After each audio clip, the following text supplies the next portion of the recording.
Hello my dear friends, you're on the Military Summary channel, and today we will discuss situation in Ukraine on the 27th of April. Today we got a lot of very interesting news, so let's discuss them one by one.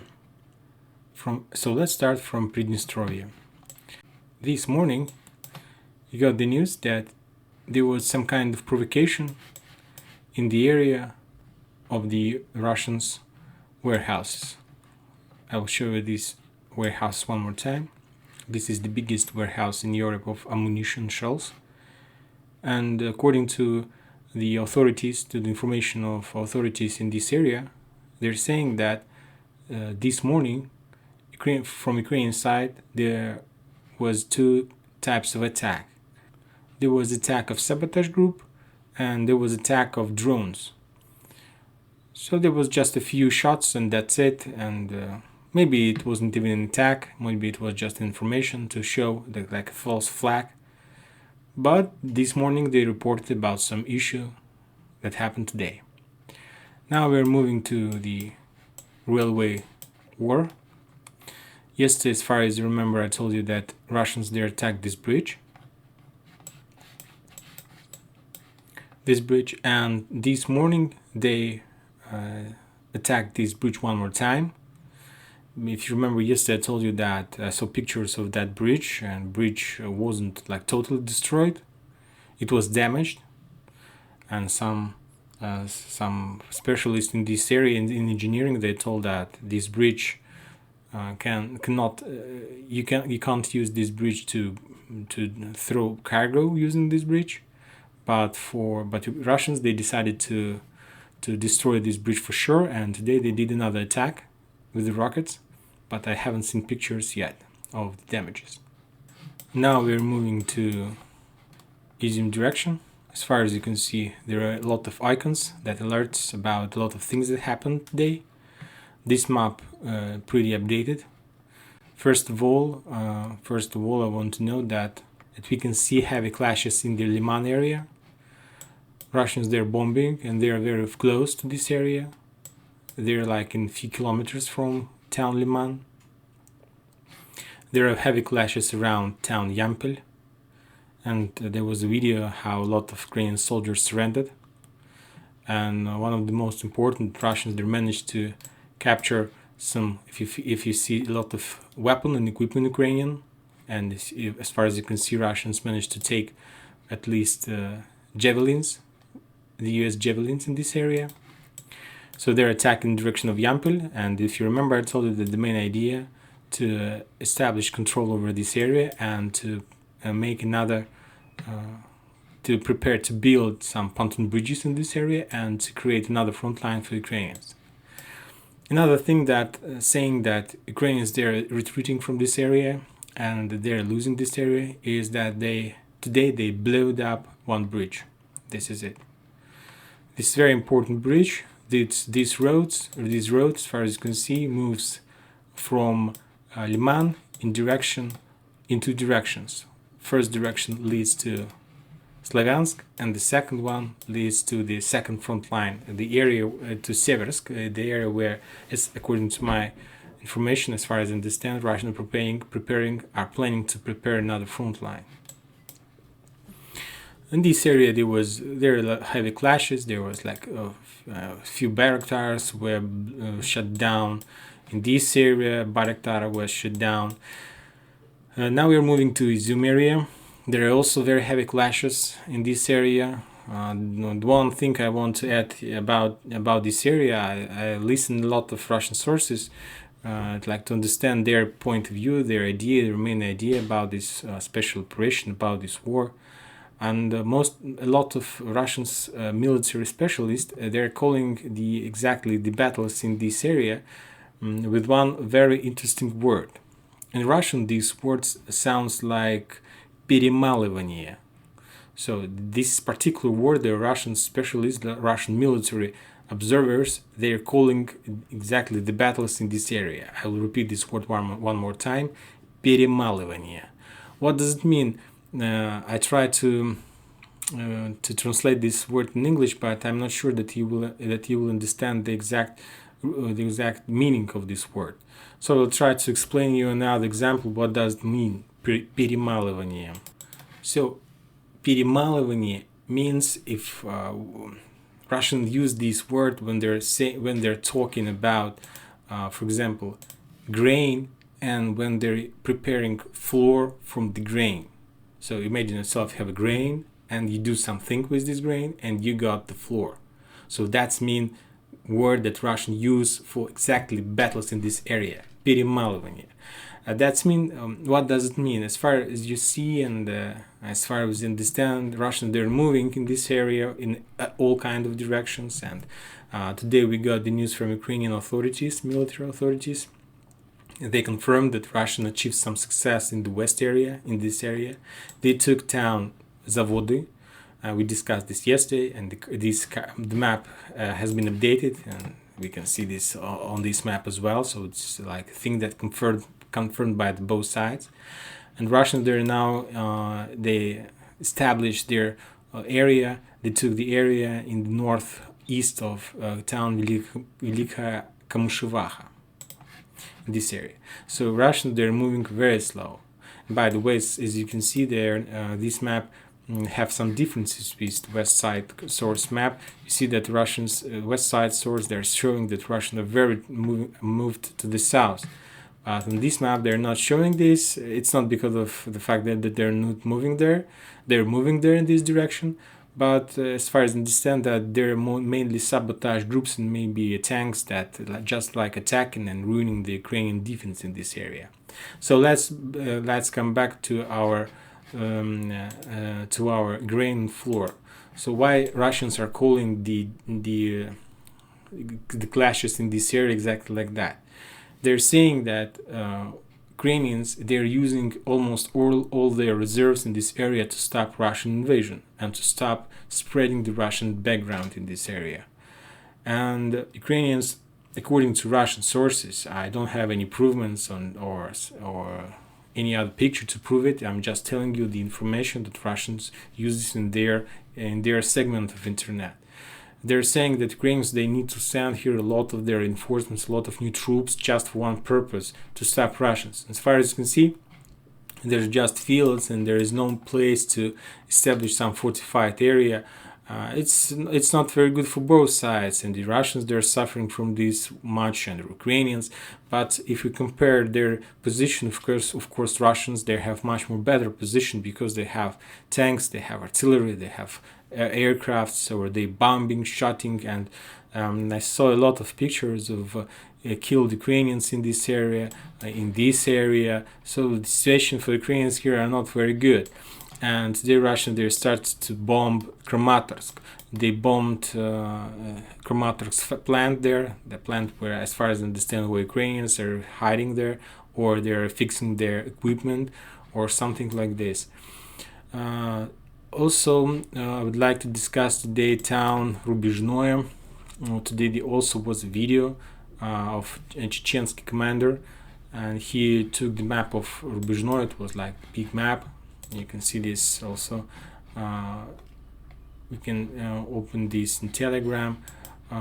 So one of the commanders, he showed this map, and he told that Russians, they established control. The Russians, they established control over the entire city. The only place they didn't capture is this area. This is plant Zarya. So this is industrial area, and according to this map, you see that the green line shows that the territory that above this area is under Russians, and the gray line shows the gray zone. But I think that in day or few, this map will be updated, and entire this territory will be under red control. But for now, it's gray. But the Russians, they're saying that this territory is totally under their control, and they're saying that they can like take the press and move among these streets, like proving that this area is totally under their control. But this map, for example, they're showing that the Russians are controlling just north, and this is this plant Zarya, and we can say for better performance, I'm showing that, for example, all this territory, according to the Russian sources, like it was interesting video. I watched this video with pleasure. So this territory is on the Russians. Severodonetsk still stands on their position, and we can say that there was one important think about this area, and as far as I understand, Ukrainians, they lost Rubizhnoye, just the Plan Zarya industrial zone. This is the only territory they're controlling, but they're moving from this area, and mainly they're moving in direction of Popasna. We'll come back to Popasna very soon. They're still in Severodonetsk, and it's also a very nice position, and Ukrainians, I think that they will hold this town for a very long time. If you see, even if they lose Rubizhnoye, it doesn't mean that they automatically lose Severodonetsk, because of two things. First of all is this river, and the second, this is another river. So two reasons why Ukrainians still can hold the Severodonetsk, and I think that they will do this in maybe another month or something like this. So it depends mainly on other front lines. Now let's move to Novotaskovsk area. This area, Russians, they announced that they took these towns, and this map also proved this information, that as far as you can see, they took Novotaskovsk, and before that they took block post number 29, and now Russians, they're moving according to Ukrainian military report, Russians, they're moving in direction of Orekhova and in direction of Nizhny. I will explain to you why they're moving to this direction, but a little bit later. And one of the most important areas, Popasna. If you remember, a few days ago I told you that there is differences in this town. There was the main difference between these two maps was that, according to this map, Russian will control just a part of the railway station, and according to this map, they have been controlling this area for a very long time. It's not like one day, but this map was updated but just today. And the main difficulties Russians face in this town, at least they are facing today, is this area. As you can see, Popasna is a village. We can call it like town with small buildings, small towns around this railway station. See, and it didn't took much time for Russians to take this part. But as soon as they get into the central part of this town, they're faced the high buildings. You see these very high buildings. It's 5 and more floors building, maybe 9 floors building, and it's very good ice position for Ukrainians. So they use these buildings to correct their artillery strike towards the Russians. So Russians will be able to pass this territory, to take this town, only after they reduce these buildings to ruin. This is the only one way, and they're doing this right now. In the last part of this video, I would like to discuss with you one more thing, these blue colored things. I think that many of you ask yourself, what is this? This is the fortified area. This is the fortified area, and this is trenches. So this is trenches and fortified area. These all blue things is trenches.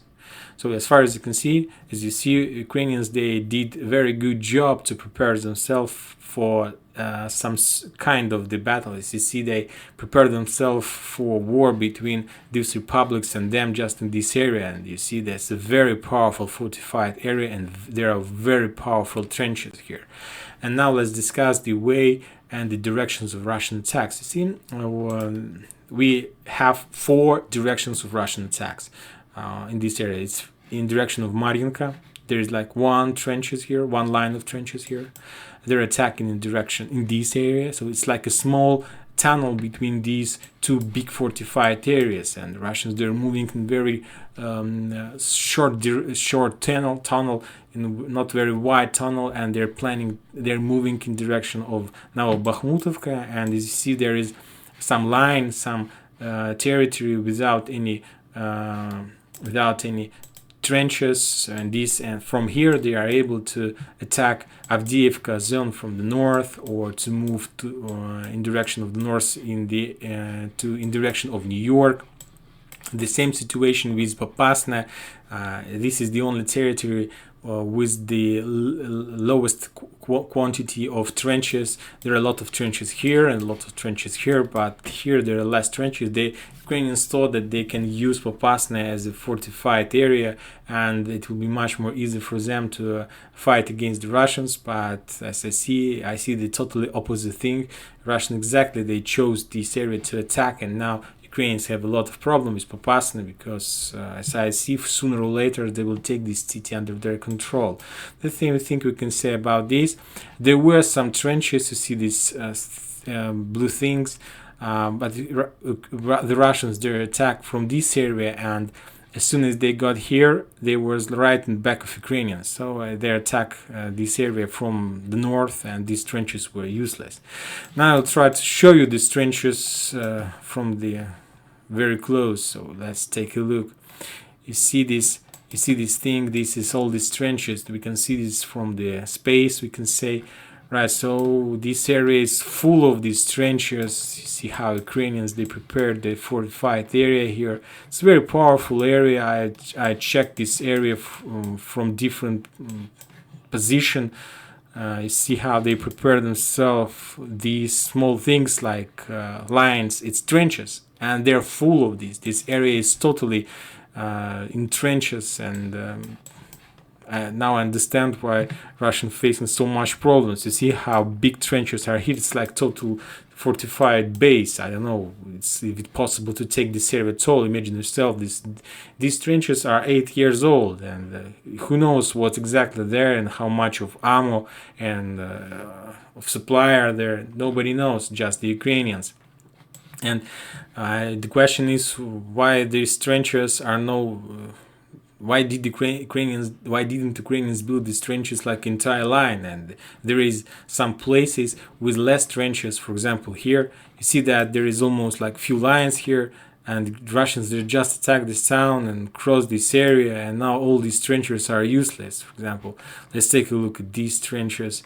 See that they prepared something here. It's very nice cross with fortified cross, but there is no fortified areas here from Верхний Торецк till Novobakhmutovka. They have trenches here, very nice. You see this like entire like building. I don't know. You see how big trenches are here. All these territories are very fortified for Russians. So they're trying to find the way how to move through these trenches without being involved into fight against the Ukrainians, like trenches to trenches. So this is the reason why Russians chose, and the army of those republics chose exactly these ways to attack. Well, let's take a look at trenches in this area, for example. See how they prepared themselves. We watched it. See how they prepared themselves for this battle. So all these areas in trenches, and it's nice for them. And this is, as you see, the problem is not the main clashes are in the north, and the Russians they didn't attack from these republics. They attacked from the north, from the south, and as you see, Ukrainians, they wasn't prepared here. And it tells me that not just Ukrainians wasn't prepared, because Ukrainians, they built those fortified areas and those trenches according to the intelligence of the USA and Britain and so on. But as you see, Russians, they're attacking the area where there is no trenches, and we see that the Ukrainians, they have a lot of problems here. There is a lot of icons saying us that they're losing their forces, their main power, and they're losing everything they can lose. And of course, they prepared here very powerful trenches, the fortified area, and Russian they don't even idea, and there is no thoughts in their mind to use this area for their attack. And that's it for today. Thank you for watching. Subscribe to my channel and enjoy your evening. Bye bye.